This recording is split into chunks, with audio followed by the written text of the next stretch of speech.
What's going on, guys? So a few months ago, I did my top 2025 games coming to me on GameFound.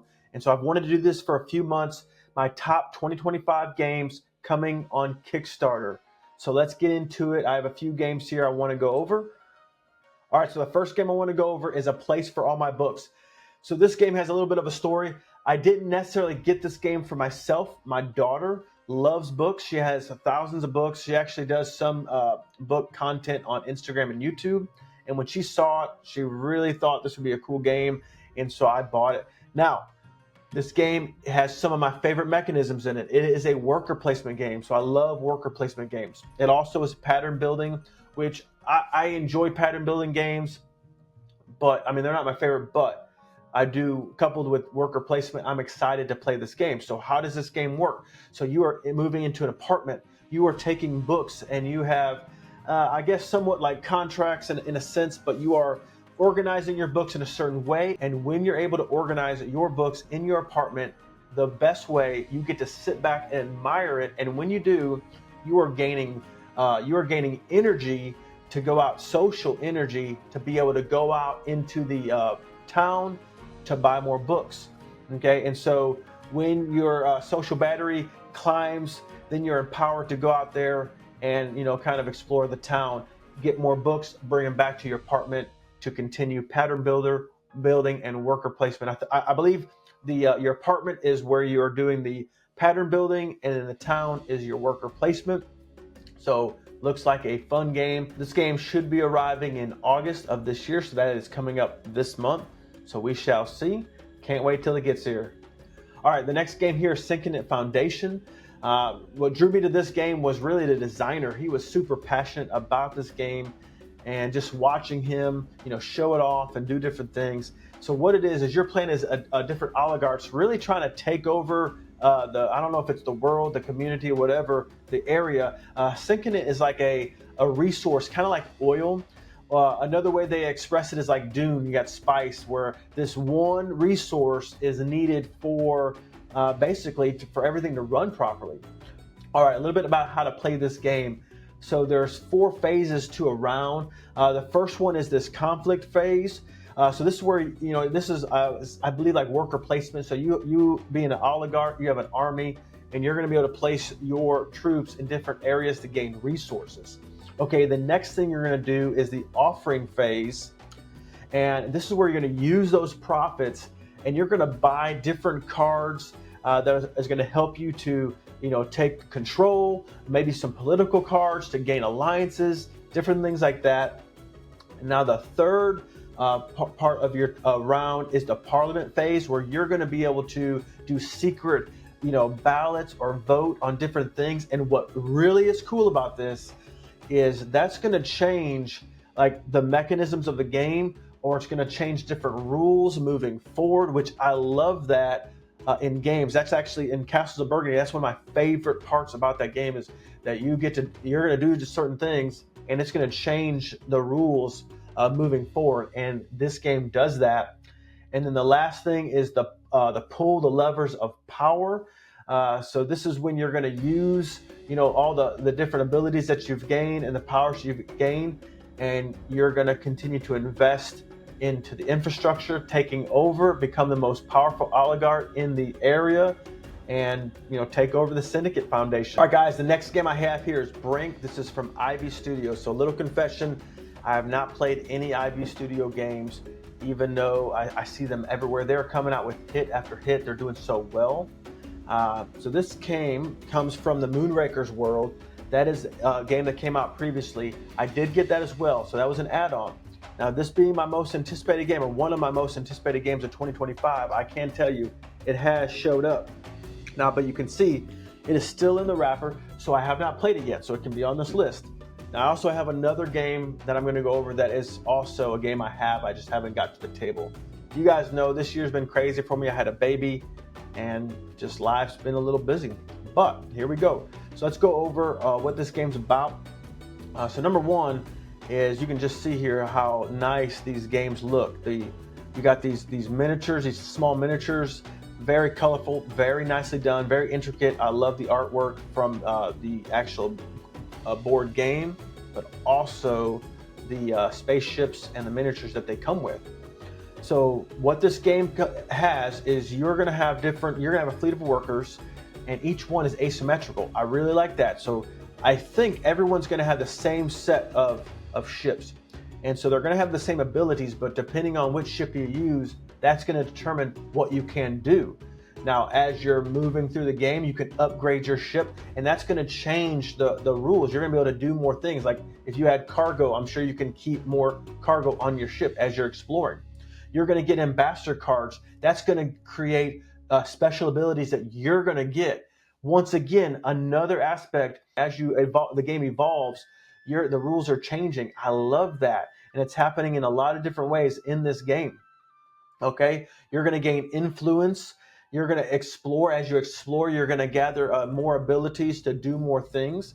There's a trading mechanism to be able to maximize what you have and get what you need. Then there's controlling the council. So as you're playing the game, you are spending your influence, you are attaching riders and playing action cards to hopefully manipulate the council to end up in the way that you want it to go. So this is Brink. As you can see, it's just a pretty game. It looks really cool. It's a big game. That is the special edition. So I cannot wait to get Brink to the table. It's already here. So let's move on to the next game. All right, guys, the next game on the list here is World Order.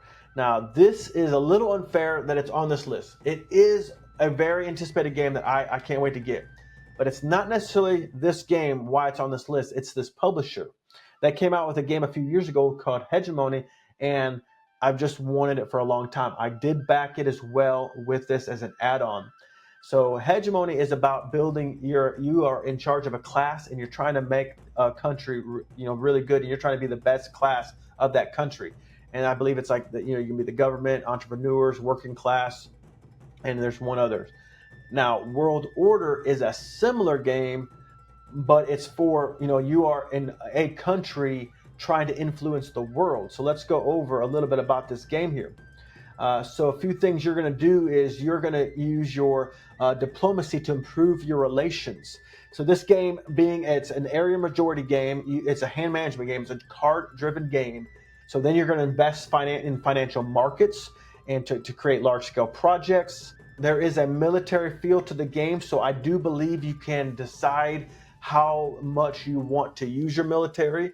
And it may be also, depending on which country you use, will determine how powerful your military is. And then, of course, engage in diplomacy. That is, you're trying to connect your allies together. And then the last thing here is ensure your production. So you want to continue to fuel the economy to be the best country in the world order. So cannot wait. This game is coming out in October. That's when it's expected to arrive. I'm going to get this plus Hegemony, I believe, at the same time. So really looking forward to that. Okay. All right, the next game here is Shadow Moon Syndicate. So a few things that really caught my eye on this game is, number one, Arcus Games, newer publisher. Really enjoyed the first game that they came out with, Storm Raiders. What I loved about Storm Raider is the designer, Shim Phillips. I think Arcus Games is out of New Zealand, where Garfield Games is from as well. So Shim Phillips designed the Storm Raiders, and what I loved about Storm Raider is the production value was top of line for a new publisher. I mean, the inserts, everything about it was really cool. The game, the artwork was amazing, just like this. Very cool artwork, very realistic and raw type of art. Really liked it. And it was a game that looked and had a feel of an intense strategy game, but very easy to get to the table. And I really hope that's the same with this. Now, in Shadow Moon Syndicates, you are a crime boss. This is an area majority game. It's hand management. You're using your hand to influence different parts of the Shadow Moon to become the best crime boss there is. And so that part was kind of cool because you don't always get the chance to do something like this. Most of the time, you're a good guy trying to do good things. In this case, everybody has a little bit of bad in them, and so you get to, for an hour or two, you get to do bad things and try to be the best bad guy you can be. So if you're able to do that, you're going to win. So Shadow Moon Syndicates, cannot wait. It comes out in December 2025. What concerns me about that is most of the time it doesn't usually show up exactly when it comes. So this is probably a 2026 game. So who knows? This may be on my 2026 most anticipated list as well. Okay, so the second to last game on my 2025 Kickstarter most anticipated games list is Scarbray, that comes from one of my favorite publishers, and that is Garfield Games. So a little bit about this campaign. They actually had two games they came out with, Scarbray and the Anarchy. Now the reason I didn't back the Anarchy is this is a sequel to Hadrian's Wall, and I hadn't played Hadrian's Wall yet, so I didn't want to buy this one yet, okay? And what I really like about Garfield Games is they do a great job at keeping their games stocked and giving you the ability to buy it later on. So really, I mean, that's just, they're top of the line. All right, a little bit about Scarbray. So this is a story about a hunting and farming village from like 5,000 years ago. I think it's from an island in Scotland. And what these guys did, which is really cool, was they took all their resources all their used resources like bones and everything that they would use throughout their daily lives. They buried it in the ground, and they started creating these shelters to shelter themselves from harsh winters. All right, so in typical Garfield game fashion, they take a lot of their mechanisms from other games, but they're able to twist it and change it in such a way that you feel like you're playing a brand new game. And then you mix that with a rich theme and how they mesh theme with mechanisms so well. I mean, I love it. So there's 4 rounds in this game, and in each round you have 3 turns. And on your turns, you're selecting a village card and you're placing workers.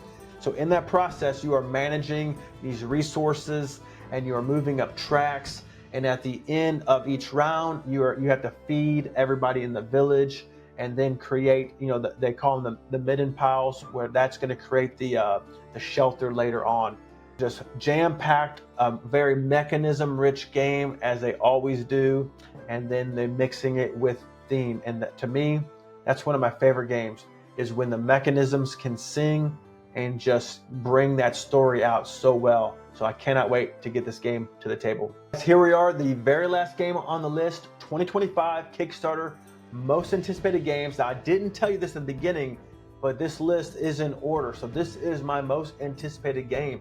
I just really love historical games, and the theme just really grabbed a hold of me because it's just something different. And when someone can create, this is building instruments, and someone can make a game out of that, I mean, that's super cool. All right, let's get into it. So one of the coolest thing is the worker placement and the hidden bidding. So you have different locations where you can build music or do different things. And so you have these workers, and each worker is a different skill level. So you're going to bid in a location with other people, but they're not going to know the skill level that you put down. So determining, how badly you want to take over a location or be the best at a location, you're going to put your higher skill level. And then once everyone places in the location, you're going to show the skill level, and that's going to determine the order. They prioritize the skill level there. So very cool. Okay, so there's some other things you can do as well. So you're performing music. You're going to use dice to do that. This is another like a secondary strategic event that's going to take place in the game. Some orchestra area control and skill tracks. So as you're making these musical instruments, there's also the ability to play these musical instruments. You're going to be building the craft fine instruments. So there's 22 distinct instruments. You're going to be spending resources, and you're going to be using your workers to do this. All right, so patrons are going to come to you, and they're going to request that you make different instruments for them. So you're going to be able to do that as well. And then, of course, claiming the first chair in orchestra. So when you craft an instrument, you claim the first chair and kick out any previously placed repair or performance. So Luthier is just a very unique game, very different. All right, and it is coming, so it should be shipped anytime now. As far as I know, it's possibly here in America. I have not gotten a shipping notification, but it is coming. Guys, that is my 2025 Kickstarter most anticipated games list. So let me know. Number 1, are these games you've purchased or games you're waiting for? Number 2, is there games that I did not put on this list that you're like, Will, where's these games? Number 1, I could have backed them, I just didn't put on the list. Or number 2, I may not even know about them. I would love to hear from you guys, so let me know. And as always, if you guys like this kind of stuff, please subscribe. That means a lot to me. Like the video. And if you have any questions or anything like that, please comment anything you'd like below. Other than that, I appreciate each and every one of you guys. Thanks for watching, and we'll see you guys in the next video.